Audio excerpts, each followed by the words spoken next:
کیا لوگوں نے اللہ کو چھوڑ کر اور معبود بنا لیے ہیں؟ کہہ دو کہ اس بات پر اپنی دلیل پیش کرو، یہ میری اور میرے ساتھ والوں کی کتاب بھی ہے، اور جو مجھ سے پہلے پیغمبر ہوئے ہیں ان کی کتابیں بھی ہیں، بلکہ بات یہ ہے کہ ان میں اکثر حق بات کو نہیں جانتے، اور اس لیے اس سے منہ پھیر لیتے ہیں۔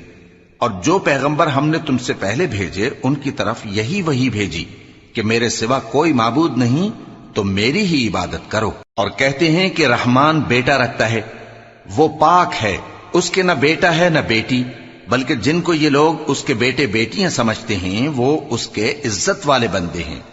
اس کے آگے بڑھ کر بول نہیں سکتے اور اس کے حکم پر عمل کرتے ہیں۔ جو کچھ ان کے آگے ہو چکا ہے اور جو پیچھے ہوگا وہ سب سے واقف ہے، اور وہ اس کے پاس کسی کی سفارش نہیں کر سکتے مگر اس شخص کی جس سے اللہ خوش ہو، اور وہ اس کی ہیبت سے ڈرتے رہتے ہیں۔